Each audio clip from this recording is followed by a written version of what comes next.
지금 태국은 말 그대로 난장판이 되어버렸습니다. 원래 추석 연휴 동안 최소 2만 명 이상의 한국인 관광객들이 태국을 찾을 거라고 기대했지만 현실은 완전히 달랐다고 하는데요. 또한 정작 연휴가 시작되었음에도 불구하고 현지 공항에는 한국인 관광객은커녕 오히려 한국에서 단체로 쫓겨난 태국인 불법 체류자들이 가득하자 태국은 큰 충격을 받은 상황이라고 합니다. 더 당황스러운 건 그나마 한국인들의 빈자리를 대신 채우는 사람들이 바로 어디서도 반기지 않는 중국인 관광객들이라는데, 이들은 오히려 현지에선 골칫덩어리로 여겨질 정도로 문제를 일으키고 있어서 태국은 현재 그야말로 이중고를 겪고 있다고 합니다. 대체 태국 현지에서는 지금 어떤 일이 벌어지고 있는 것인지 사연 바로 시작하겠습니다. 안녕하세요. 저는 방콕에서 작은 식당을 운영하고 있는 29살 수파폰이라고 합니다. 오늘은 제가 겪고 있는 어려움과 태국 관광업계의 현 상황에 대해 이야기를 좀 해보려고 해요. 지금 상황이 정말 힘들어서 누구에게라도 말하고 싶은 마음이거든요. 사실 요즘은 제가 아침에 가게를 열 때마다 마음이 너무 무겁습니다. 원래라면 한국의 추석 연휴쯤에는 한국 관광객들로 가게가 굉장히 붐볐을 때거든요. 심지어 아침부터 호텔 조식을 거르고 식당을 찾는 한국 손님들부터 시작해서 오후에는 수십 명이 몰려와 식당이 발 디딜 틈 없이 바빴었죠. 그리고 추석 연휴가 아니라 하더라도 평소에도 한국 관광객들이 많이 와서 식당이 꽤 잘 되곤 했답니다. 그런데 올해는 정말 믿기지 않게도 가게가 텅 비어 있어요. 한국어를 사용하는 손님은커녕 관광객조차 찾아보기 어려운 상황이에요. 이게 참 뭐라 설명해야 할지 저도 정말 황당한 기분인데요.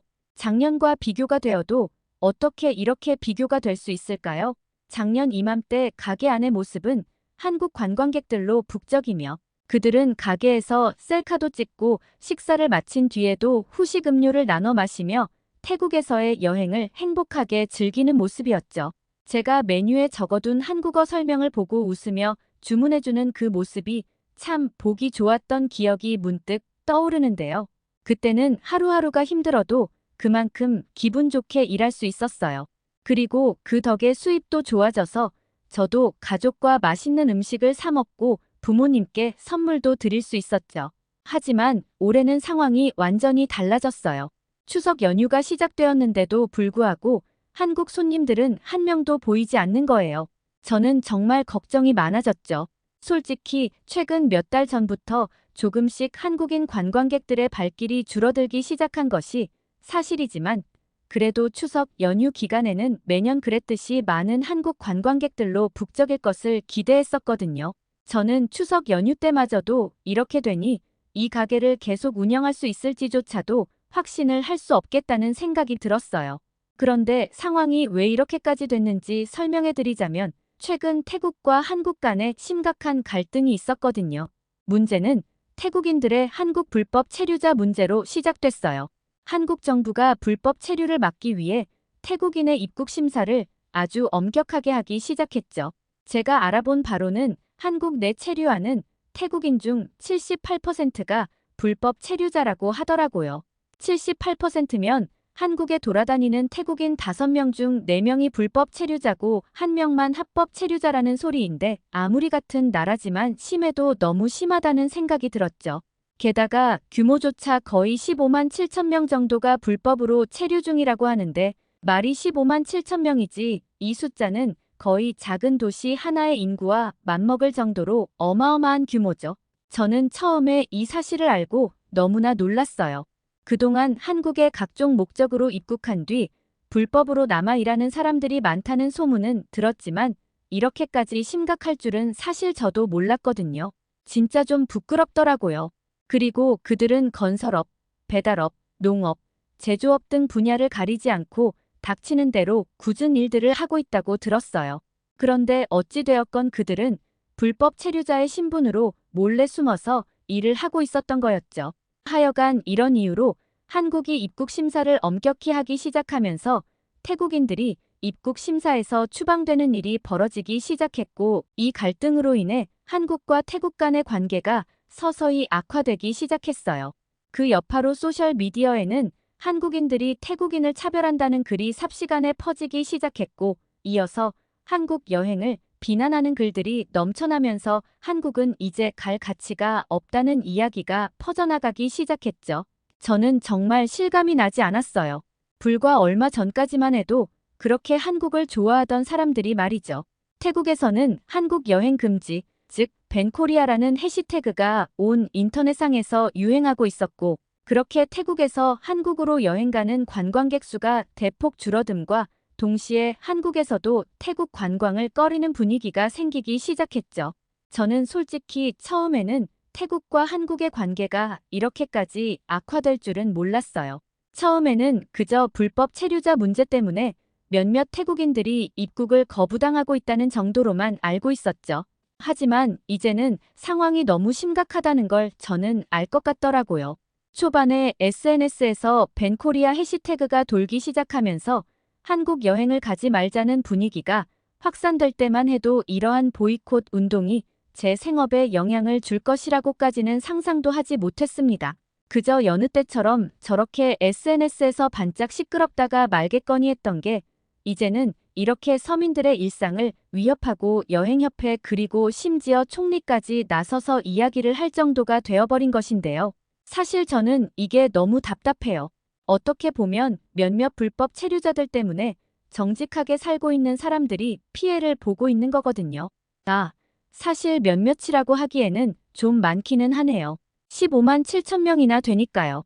그런데 공항에서 추방당한 사람들 중에는 분명히 억울한 사람들도 꽤 있기는 할 거예요.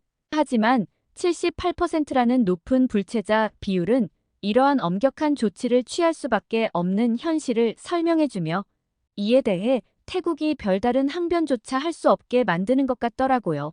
하여간 저는 이게 점점 제 생업과 자꾸 관련이 되는 것 같다 보니 태국인 불체자 관련 이슈를 자꾸 찾아보게 되더군요. 얼마 전에는 인터넷에서 태국에서 한국으로 갔던 불법 체류자 여러 명이 동시에 마약 유통 혐의로 검거됐다는 뉴스를 봤는데 그땐 정말 얼굴이 다 화끈거리고 부끄러웠어요. 이 사람들이 낮에는 농장에서 일하는 척하다가 밤에는 전국을 돌아다니며 마약을 팔았다는 소식이었죠. 심지어 경기도의 한 도시 내에서는 경찰과 차량 추격전까지 벌어졌다는 소식도 있었어요. 이 사람들은 한국 돈으로 무려 4억 원이 넘는 양의 마약을 가지고 도주 중이었다고 해요. 무슨 영화를 찍으러 간 것도 아니고 남의 나라에 가서 뭐 하는 짓인 건지 참 한심하더라고요. 이런 사건들이 연달아 터지니 한국 정부가 태국인 입국을 엄격하게 심사하기 시작한 것도 이해는 가지만 문제는 앞서 말했듯이 정말로 관광 목적으로 가려는 사람들마저도 자꾸 입국이 거부되고 있다는 거였죠. 그래서 무언가 자꾸 불만이 생겼던 건데요. 그런데 태국 여행협회가 정말 문제예요. 저런 상황에서는 일단 한국이 저렇게 할 수밖에 없었던 상황을 정확히 설명하고 불만이 쌓인 태국 국민들의 마음을 잘 달래야 했어요. 그런데 어떻게 했는지 아시나요? 몇 달 전 태국 여행협회 회장이 태국의 가장 큰 언론 매체와의 인터뷰에서 한국은 더 이상 태국인들이 선호하는 여행지가 아니다라고 말했어요. 예전에는 한국이 태국에서 가장 인기 있는 3대 여행지 중 하나였지만 이제는 그런 시절이 끝났다고 말하더라고요. 심지어 한국이 태국 관광객들의 신뢰를 회복하는데 최소 1에서 2년은 더 걸릴 거라는 말까지 했죠. 한국이 엄격한 심사를 하는 이유에 대해서는 한마디도 안 하고 말이죠. 이 발언이 나간 후로 한국에 대한 태국인들의 감정은 더 악화되어 버렸고요. 저는 정말 할 말이 없었는데요. 아니 잘 풀어나가야 하지 않나요? 왜 더 불을 지피는 발언을 하는지 이해가 가지 않았죠. 더 충격적인 건 8월에 태국 여행협회 부회장이 했던 발언이었어요. 그는 한국을 찾는 태국인 관광객이 줄어든 이유가 한국에는 관광 명소가 부족하기 때문이라며 한국의 명소는 인기 영화와 넷플릭스 콘텐츠 덕분에 잠깐 주목받은 것일 뿐 금방 식을 거라는 말까지 했어요.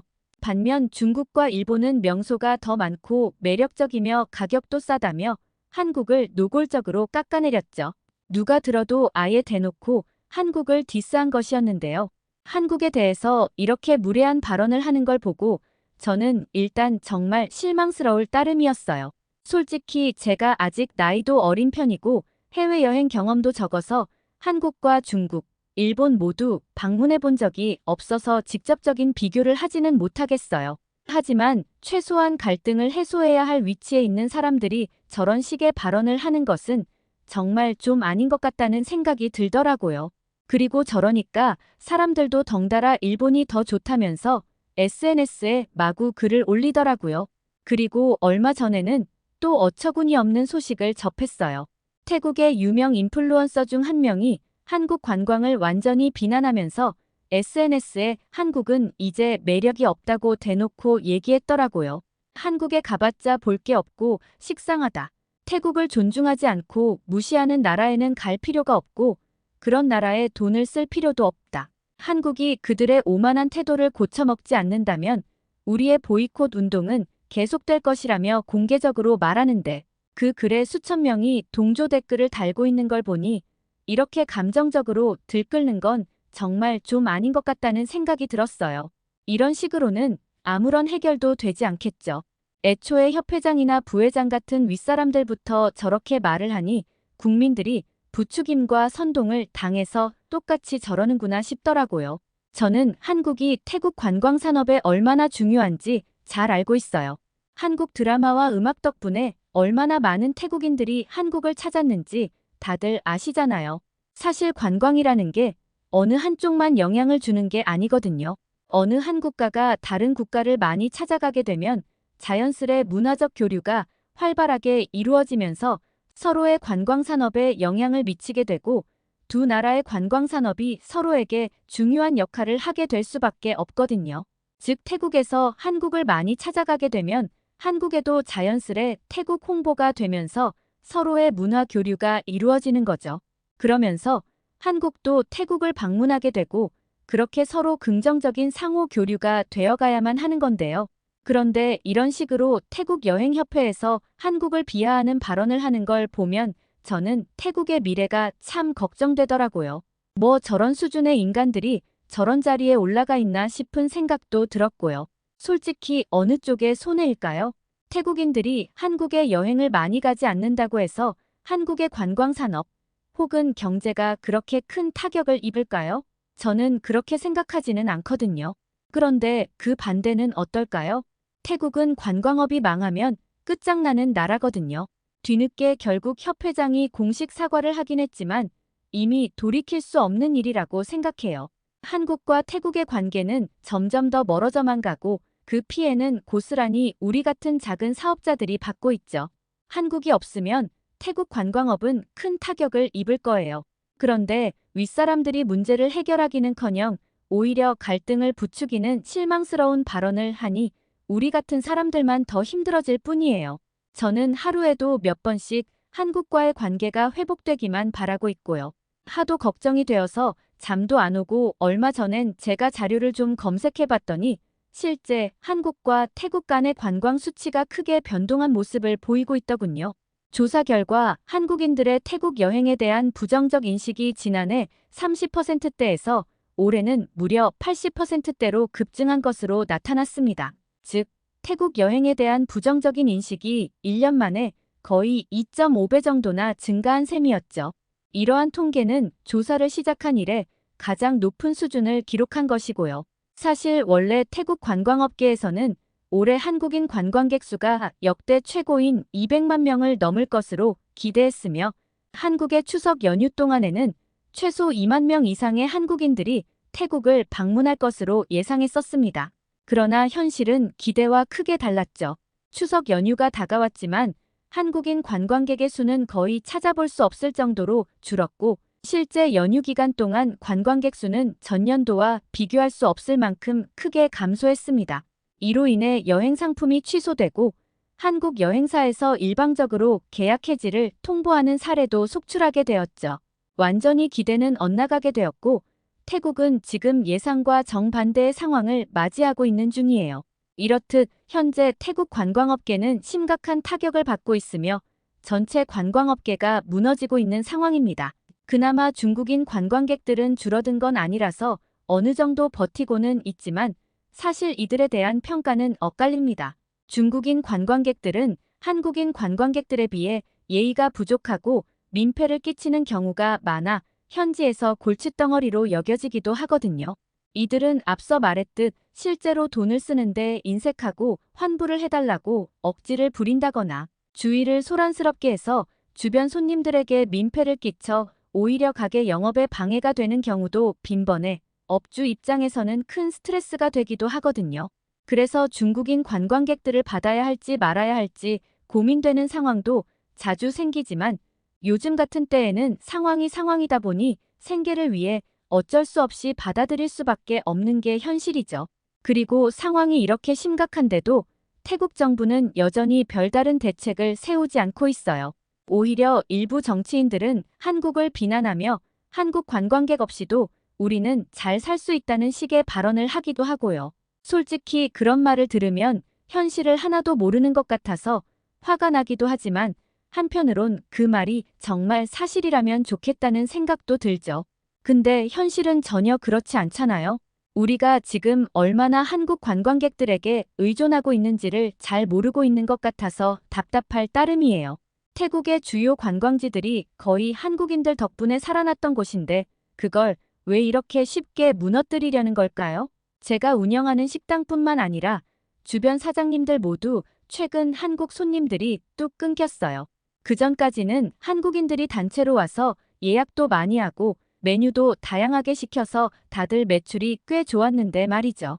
특히 해산물이나 고급 요리들을 많이 주문해줘서 저희 가게 매출의 절반 이상이 한국 관광객 덕분이었어요.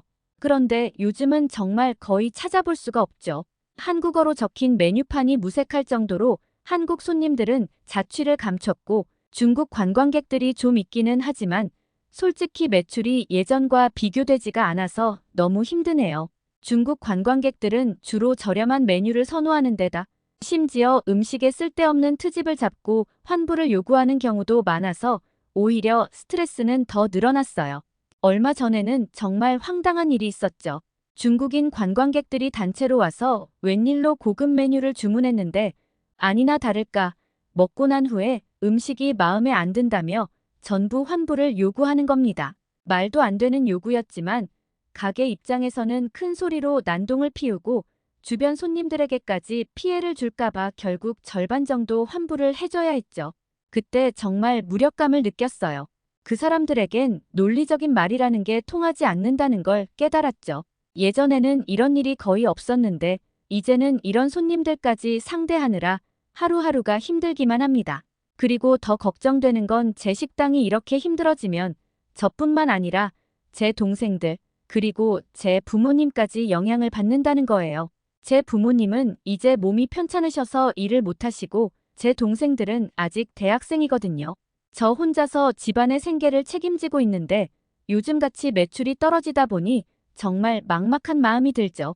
가끔은 저도 사람이다 보니 힘들어서 그만두고 싶다는 생각도 들지만 그럴 수가 없어요. 제가 아니면 우리 가족은 정말 어떻게 살아갈지 모르니까요. 이 상황으로 언제까지 버틸 수 있을지는 모르겠어요. 한국 관광객들이 다시 돌아와 주기 전까지는 말이죠. 요즘 나날이 상황이 악화되고 있어서 저는 정말 답답하기 그지없는데요. 저는 하루하루가 너무 답답해요. 제 가게는 한국 관광객들이 있어야 유지가 되는데 이렇게 한국 관광객들이 사라지니 말도 못하게 힘이 드네요. 이익은커녕 매일매일 생계가 불안한 상황이니 참 힘이 들어요. 가게 문을 닫게 될까봐 걱정이 앞서고요. 그래도 저는 포기할 수 없어요. 매일 한국 손님들이 다시 돌아오기를 기다리며 일단은 메뉴판에 적힌 한국어 설명을 지우지 않고 그대로 두고 있어요. 이번 일로 한국과 태국의 관계가 잠시 소원해졌지만 친한 친구도 가끔은 다투다가 결국 화해하고 다시 가까워지듯이 저는 두 나라의 관계도 곧 회복될 거라고 믿습니다. 우리는 예전에 한국 전쟁에서도 깊은 관계가 있었던 걸로 알거든요.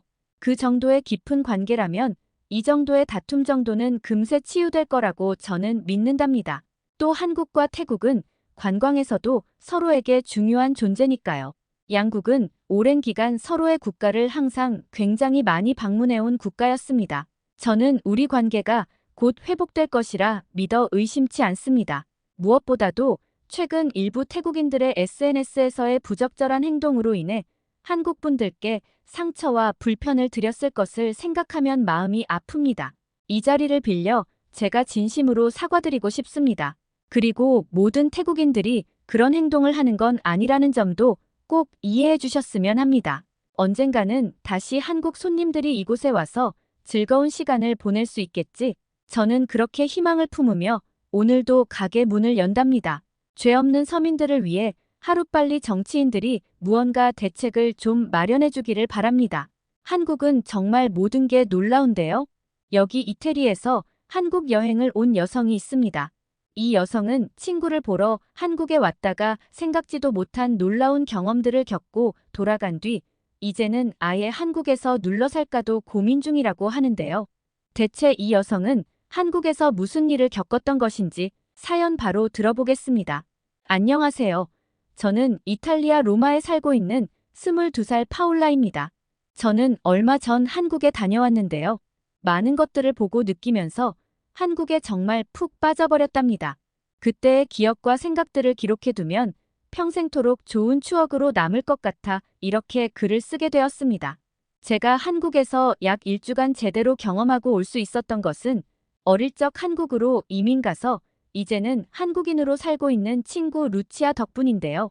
이탈리아 이름은 루치아였지만 지금은 한국 이름인 주아라고 부르는 게 맞겠네요. 주아는 원래 로마에서 저희 옆집에 살던 제 단짝 친구였습니다.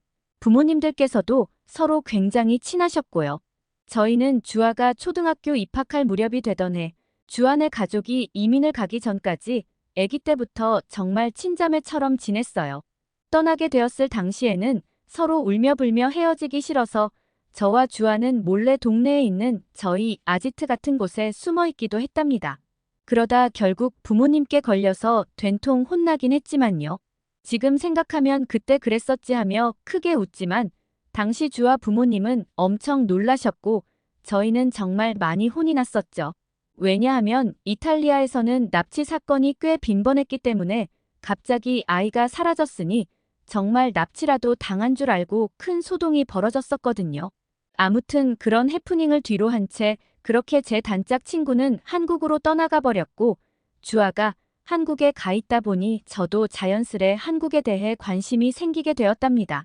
요즘엔 SNS도 많이 발달했고 또 한류 열풍으로 인해 한국에 대한 정보를 얼마든지 많이 찾아볼 수 있지만 15년 전인 당시 유럽에선 한국이라는 나라는 사실 좀 생소한 감이 없지 않아 있었는데요. 그래서 한국에 대한 이야기라고는 사실 주아를 통해 듣는 것 외에는 거의 없었다고 봐도 무방할 거예요. 주아는 저에게 종종 국제 전화를 걸어 이야기를 하거나 혹은 컴퓨터 메신저로 한국에서의 사진을 보내주면서 소식을 전해주곤 했었는데요. 그렇게 몇 년간을 연락을 주고받으며 우리는 멀리서도 늘 가깝게 지내왔죠.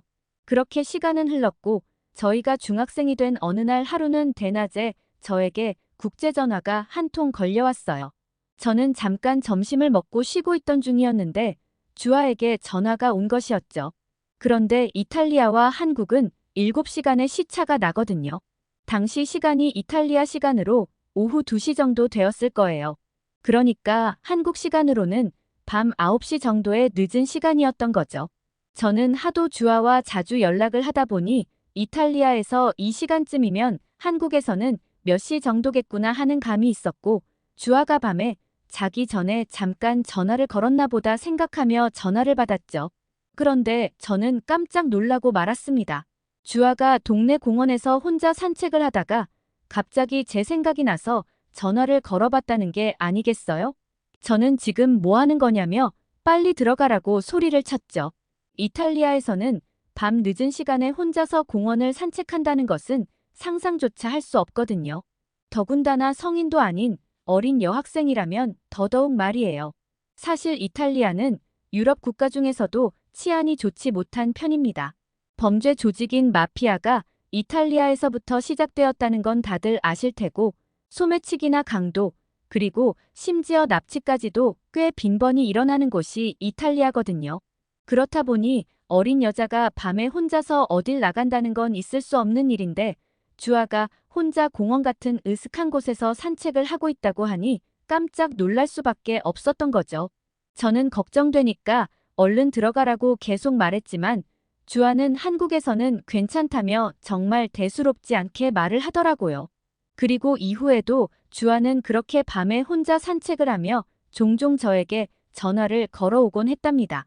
정말 한국과 이탈리아는 뭔가 많이 다르구나 라는 생각을 그때부터 했던 것 같아요. 그래도 제가 그런 환경을 경험해 보질 않았으니 믿기지 않을 때가 많아서 걱정을 할 때도 많았는데 주아는 그럴 때마다 한국에 와서 직접 보면 알 거라고만 하더라고요. 그래서 고등학생이 되고서 부모님께 방학 기간 중에 주아가 있는 한국에 가보자고 했지만 그맘때 하필 코로나가 터져버렸고 특히 이탈리아에서는 코로나 상황이 다른 곳보다도 극심하여 정말 아무것도 할 수가 없었어요. 주아는 저에게 그때도 자주 전화하면서 이탈리아의 상황을 걱정해주곤 했습니다. 한국 같은 경우 코로나 대응을 잘해서 사망자 수가 다른 나라에 비해 월등히 낮았던 것으로 알고 있어요. 그런데 이탈리아는 그때 정말 말 그대로 생지옥을 방불케 했었답니다. 그때 상황에 대해 조금 말씀드리자면 당시 이탈리아는 유럽에서 코로나 확진자가 광범위하게 발견된 최초의 국가였는데 확진자가 2020년 2월부터 급격히 발견되기 시작한 이후 3월에는 이미 발원지인 중국을 제외하면 최초로 감염자를 3만 명을 넘긴 국가가 되었고 당시에는 하루에 확진자가 3, 4천 명 가까이 늘어나는 등 국가 전체가 아주 난리가 났었거든요. 게다가 확진뿐만 아니라 치사율도 다른 국가에 비하여 굉장히 높았는데 당시 잠정 치사율이 10%를 훌쩍 넘겼을 정도였죠. 즉 코로나에 걸리면 10명 중에 1명이 사망할 정도로 사태가 매우 심각했었습니다. 당시에 저는 다행히 코로나에 걸리지 않았지만 저희 부모님 두 분 모두 코로나에 걸리셨어요. 그런데 정말 천만다행히게도 무사히 완치를 하셨고 지금은 두 분 다 건강한 상태이신데요. 하여간 그때 생각만 하면 아직도 정말 공포스러웠던 당시 분위기가 생생하게 떠오르곤 하네요. 지역신문의 부고기사가 평소에는 1페이지 정도고 많아야 2페이지 정도에 불과했지만 코로나 확산 이후로는 매일같이 무려 10페이지 넘게 부고기사로 도배되는 지경에 이르렀으니까요. 당시 주아를 통해 전해 듣던 한국의 상황과 너무나 대비되는 모습에 정말 큰 절망을 느꼈던 기억이 나네요. 이탈리아는 특히 사태가 좀 커졌던 이유가 있거든요. 이탈리아 전체가 아닌 북부 지방에서 특히 환자가 폭증하면서 그 지역 의료 기반의 과부하로 선별 치료를 할 수밖에 없는 상황에 놓였는데도 이탈리아 남부 지역의 의료진들은 지원을 하지 않아 사태가 더 키워진 거거든요.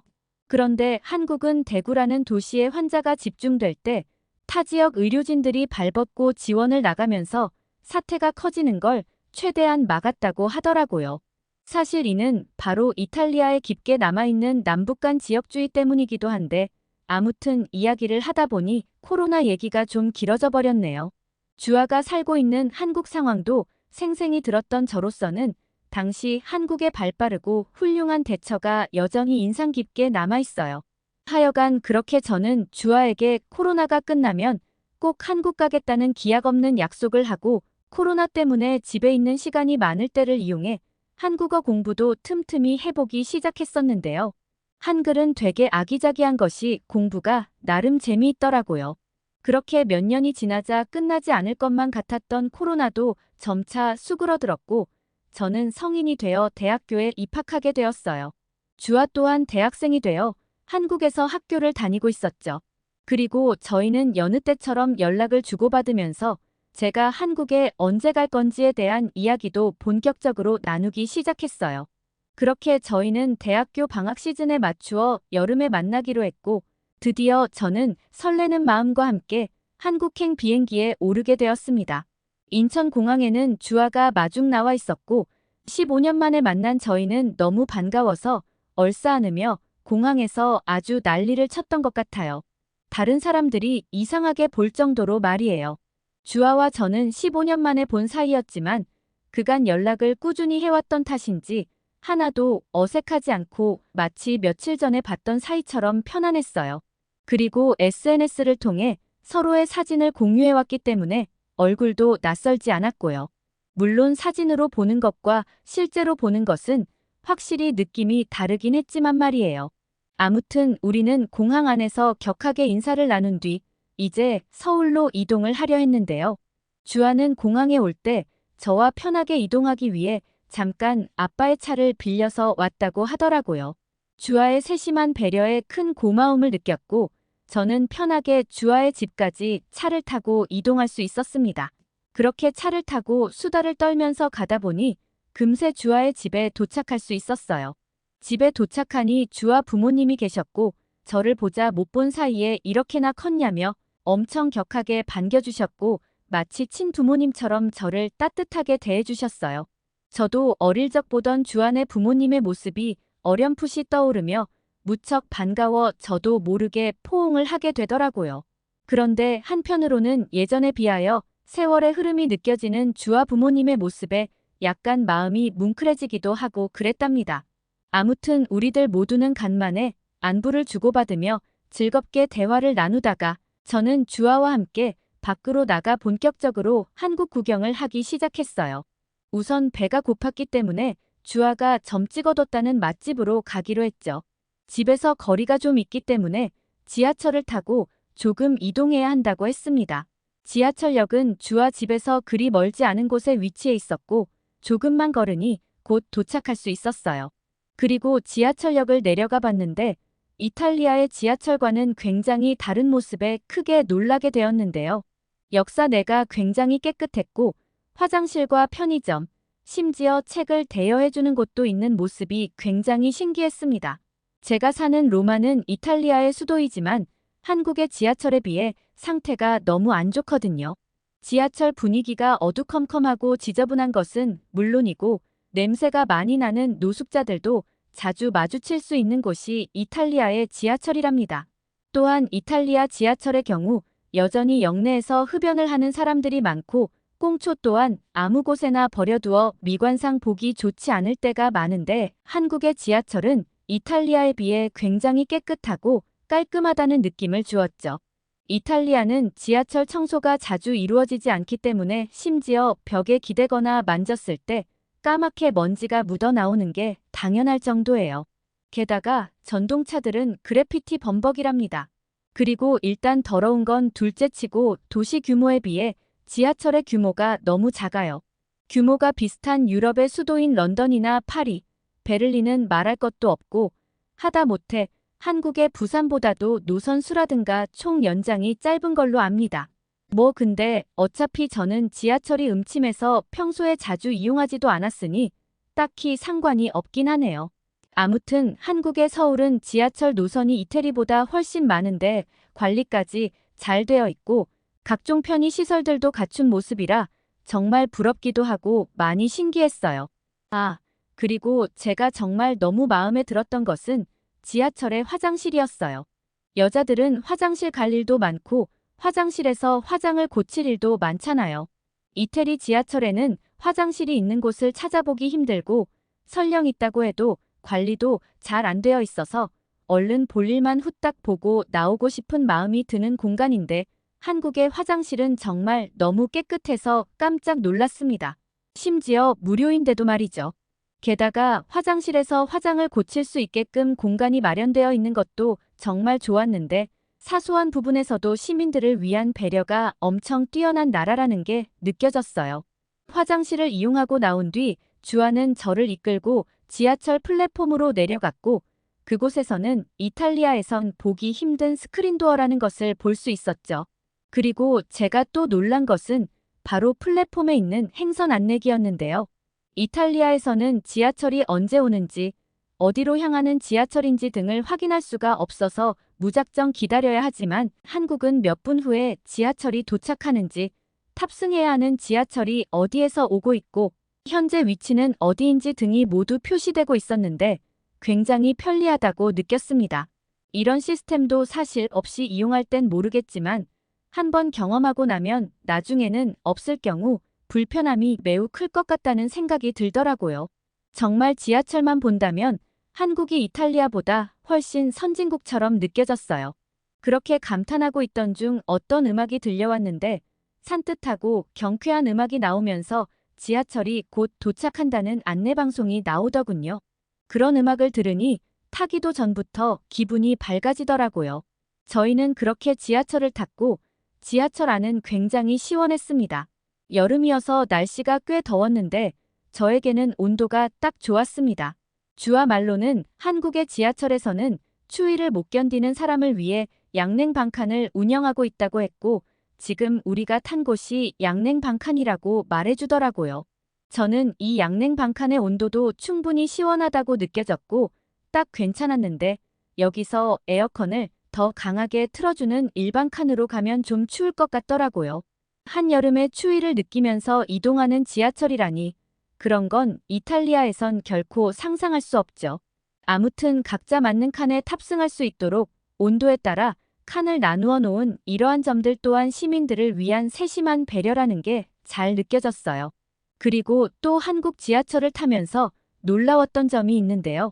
지하철의 소음이 생각보다 그렇게 심하지가 않더라고요. 이탈리아 지하철은 오래된 지하철이 많아서 지하철 자체의 소음이 굉장히 크고 운행 중 시끄러운 쇳소리는 물론 심지어 야외 소리의 방음도 잘 되지 않아 지하철을 타고 있을 때 옆 사람과 대화 소리도 잘 들리지 않을 정도거든요. 그런데 이에 비해 한국의 지하철은 내부에서도 조용한 분위기를 유지하는 듯했고 심지어 지하철 안에서 책을 읽으며 가는 사람들도 많이 보였습니다. 얼마나 쾌적하면 책까지 읽을 수 있는 걸까 싶더라고요. 그리고 제 눈에는 노약자석과 임산부석도 신기해 보였어요. 이태리 지하철에는 임산부석은 아예 없고 노약자석은 있어봤자 한두 칸에다가 위치도 그냥 일반 칸과 분리도 되어 있지 않은데 한국은 일반 칸과 분리되어 자리 잡고 있었고 칸수도 훨씬 많아서 노인분들이 이용하기에 굉장히 편리할 것 같다는 생각이 들더라고요. 또 한국은 플랫폼에서 행선 안내기가 있었던 것처럼 지하철 내부에서도 지하철의 위치나 방향을 알려주는 모니터가 설치되어 있더라고요. 참고로 이태리 지하철은 대부분 모니터 같은 건 없고 오직 음성 안내밖에 없답니다. 그리고 한국 지하철 내부의 청결도는 말할 필요도 없이 너무나 깨끗했고 분위기는 쾌적했습니다. 그리고 저는 이제 또 음식에 놀라게 되는데요. 지하철 칭찬할 게 하도 많아서 음식 먹으러 온 얘기가 너무 늦어졌네요. 아무튼 주아가 소개해준 맛집은 바로 짬뽕 전문점이었습니다. 제가 면 요리와 매운 음식을 좋아한다는 걸 알고 센스 있게 선택해본 맛집이라고 하였죠. 주아의 말로는 짬뽕은 중국집 음식인데 한국에 있는 중국집 음식은 엄밀히 말하면 중국 음식을 기반으로 하긴 하지만 한국에서 현지화된 음식들이라고 했습니다. 즉 한국에 있는 중국집 음식들은 중국 전통 요리에서 유래하긴 했지만 한국인의 입맛에 맞게 변형되고 발전된 것이 많다고 하더라고요. 하여간 우리는 각자 짬뽕 한 그릇씩을 시키고 탕수육이라는 음식도 시키게 되었는데 주문한 지 얼마 되지 않아 금세 음식들이 나왔습니다. 그런데 처음에 짬뽕의 비주얼을 보고 저는 깜짝 놀랐어요. 제가 아무리 매운 음식을 좋아한다지만 이건 색깔부터 아주 시뻘건 것이 정말 엄청나게 매워 보이더라고요. 솔직히 먹기 전부터 약간 무서웠어요. 너무 맵진 않을까 싶어서요. 그런데 주아가 맵긴 하지만 생각보다 먹을 만하다며 저를 계속 안심시켜 주었고 그렇게 저는 짬뽕 맛을 보게 되었는데 짬뽕은 정말 놀라운 맛이더군요. 솔직히 좀 맵긴 했어요. 그런데 매운 게 고통스러운 매운맛이 아니라 기분 좋은 매운맛이었고 맛 자체가 굉장히 깊다는 느낌을 주더라고요. 이게 짬뽕 안에 들어있는 다양한 해산물과 채소들에서 우러나온 깊은 맛으로 느껴졌고 면발은 정말 탱탱하고 탄력이 있었는데 짬뽕의 매콤하고 얼큰한 국물 맛과 면이 잘 어우러져서 진짜 맛있더라고요. 짬뽕 맛집이라고 하더니 주아가 왜 지하철까지 타가면서 이곳까지 저를 데려왔는지를 바로 알 것 같았어요. 그리고 탕수육 또한 맛이 기가 막혔는데요. 바삭하게 튀긴 고기에 달콤하고 새콤한 소스가 함께 나왔는데 주아는 우선 저에게 한국에서는 탕수육 먹는 방식으로 소스를 탕수육에 부어 먹는 부먹과 소스에 탕수육을 찍어 먹는 찍먹이 있다며 둘 중에 뭐가 좋을 것 같냐고 물어보더군요. 저는 찍어 먹는 게 좋을 것 같아서 찍먹으로 먹자고 했죠. 그리고 일단 저는 소스 없이 그냥 탕수육만 한번 집어 먹어봤어요. 그런데 겉은 바삭하고 속은 촉촉한 식감이 아주 일품이더라고요. 그리고 생전 처음 보는 걸쭉한 소스에 탕수육을 한번 찍어 먹어봤더니 소스의 달콤함과 새콤한 맛이 탕수육과 너무나 잘 어울렸고 새콤한 맛이 고기의 쫄깃함을 더욱 돋보이게 해주는 것만 같았어요. 정말 소스와의 조화가 너무 마음에 들었습니다. 그리고 이렇게 맛있게 음식을 먹다 보니 나중에는 저 혼자 올 게 아니라 가족들과 함께 여행 와서 이런 맛있는 음식들을 함께 맛보고 싶다는 생각이 절로 들더라고요. 특히 저희 아빠가 대식가이신데 어떤 음식이든 정말 잘 드시고 좋아하시거든요. 이곳에 같이 왔다면 얼마나 맛있게 잘 드셨을까 하는 상상을 하니 절로 미소가 지어지더군요. 그리고 이후 얘기지만 이탈리아에서는 이렇게 한국식으로 중국 음식 파는 곳을 찾을 수가 없어서 한동안 한국의 짬뽕 맛이 그리워서 미치는 줄 알았답니다. 그렇게 맛있는 식사를 마치고 주아는 저를 이끌고 근처에 있는 노래방으로 갔습니다. 주아가 저를 노래방으로 데려간 이유가 있었는데요. 코로나 기간 동안 한국어 공부를 좀 하면서 제가 케이팝 노래 연습도 꽤 했었거든요. 그걸 녹음해서 주아에게 몇 곡 들려주었더니 주아도 제가 한국어로 노래하는 걸 듣더니 정말 잘한다고 신기해하면서 나중에 꼭 같이 노래방을 가자고 했었거든요. 아무튼 저희는 방으로 들어가 저희가 좋아하는 케이팝 가수들의 노래를 신나게 불렀답니다. 그런데 부르다가 보니 마이크가 무선 마이크더라고요. 저는 이거 누가 훔쳐가지 않냐고 주아에게 물어봤죠. 주아는 한국에서는 카페 테이블 위에 있는 지갑도 안 훔쳐가는데 누가 마이크를 훔쳐가겠냐고 하더라고요. 그리고 무엇보다도 어느 곳이든 CCTV가 다 있어서 훔쳐갈 엄두를 못 낸다고도 했고요. 그러고 보니 정말 노래방 구석에 CCTV가 달려 있더라고요. 그렇게 저희는 노래방에서 즐거운 시간을 보내고 그날은 일찍 집에 들어가서 쉬었어요. 도착 첫날이라 그런지 생각보다 빨리 피곤해지더라고요. 그리고 다음날 일어나 보니 주아는 아직 자고 있었고 저는 늦잠을 자고 있는 주아를 흔들어 깨웠죠. 주아는 제가 먼저 잠든 뒤에도 한참 있다가 잤다고 하더군요. 주아는 눈을 비비며 일어나서 점심은 간단히 라면을 끓여 먹자고 했어요. 저는 면이라면 환장하는 사람이라 면은 무조건 오케이였고 특히 한국식 라면의 맛도 궁금했기 때문에 주아가 라면을 끓이는 모습을 옆에서 지켜보면서 기대를 많이 하며 기다렸죠. 라면은 금세 완성되어졌고 주아와 함께 앉아 라면을 먹기 시작했는데 이렇게 간단하고 빠르게 만들 수 있는 값싼 인스턴트 음식이 맞나 싶을 정도로 진짜 맛있더라고요. 주아 말로는 라면은 한국인이 정말 사랑하는 음식이라고 하였는데 왜 그런 것인지 알 것 같았죠.